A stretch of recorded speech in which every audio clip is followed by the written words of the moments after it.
तुम्हारी बज़्म के बाहर भी एक दुनिया है, मेरे हुज़ूर बड़ा जुर्म है ये बेखबरी।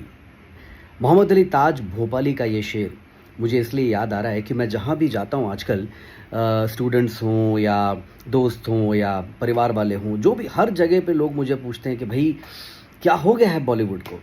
क्यों इतनी ख़राब हम फ़िल्में ही नहीं बना पा रहे हैं, पिक्चरें चल ही नहीं रही हैं, थिएटर में आ ही नहीं रही हैं, आ रही हैं तो बहुत बुरी आ रही हैं। तो क्या वजह है? क्या कहानियाँ ख़त्म हो गई हैं आपके पास? तो उसी के जवाब में आपको मैं बताना चाहता हूँ कि फ़िल्म 4 चीज़ों से बनती है। एक कहानी, दूसरा प्रोड्यूसर जिसका पैसा लगता है, बिना पैसे के तो बन नहीं सकती। तीसरा एक्टर, बिकॉज़ बिना एक्टर के पिक्चर नहीं बन सकती, पर्दे पे कौन रहेगा। और चौथा डिस्ट्रीब्यूशन, यानी कि थिएटर्स और एग्ज़िबिटर्स और ये सब।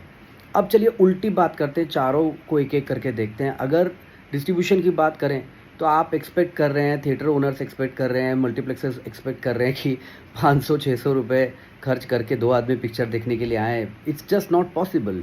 आप पॉपकॉर्न के नाम पे हवा बेच रहे हैं और कोला के नाम पे पानी बेच रहे हैं और एक्सपेक्ट करते हैं कि लोग इसके लिए पे करें। तो ये अपने आप में it's not value for money in India, it's just not value for money going to the theatres right now. तो पहला प्रॉब्लम वहाँ पे। दूसरा, एक्टर्स 35 करोड़ एक्टर, अभी करण जौहर ने बोला है, मैंने नहीं बोला है। उन्होंने कहा है कि 35 करोड़ जो एक्टर मांग रहा है पिक्चर करने के, वो 3.5 करोड़ का ओपनिंग नहीं दे पा रहा है।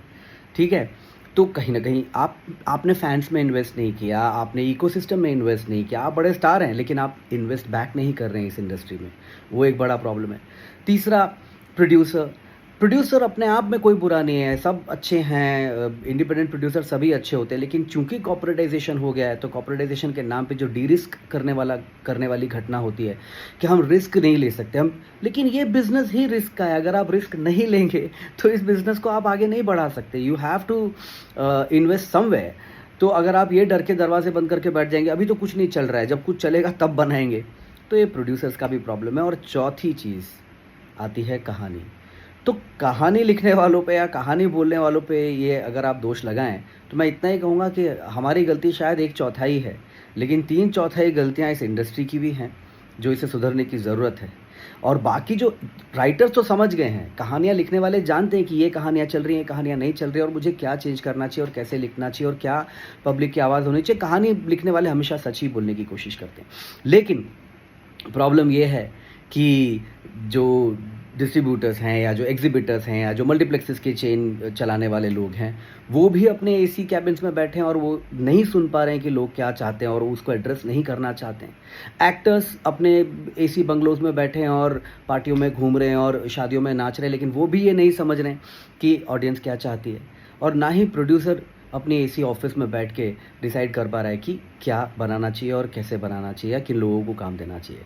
तो ये सब के सब अपने अपने मजमों में, अपने अपने महफ़िलों में, अपने अपने घरों में, अपने अपने एसी ऑफिसेज़ में बैठे हैं और बड़े बेखबर हैं ये कि दुनिया में क्या होना चाहिए, इस फ़िल्मी दुनिया में या इस इंडस्ट्री को किस चीज़ की ज़रूरत है, किस तरह के बदलाव की ज़रूरत है। तो इसीलिए मुझे मोहम्मद अली ताज भोपाली का ये शेर आज याद आ गया कि तुम्हारी बज़्म के बाहर भी एक दुनिया है, तुम्हारी बज़्म के बाहर भी एक दुनिया है, मेरे हुज़ूर बड़ा जुर्म है ये बेखबरी, बड़ा जुर्म है ये बेखबरी।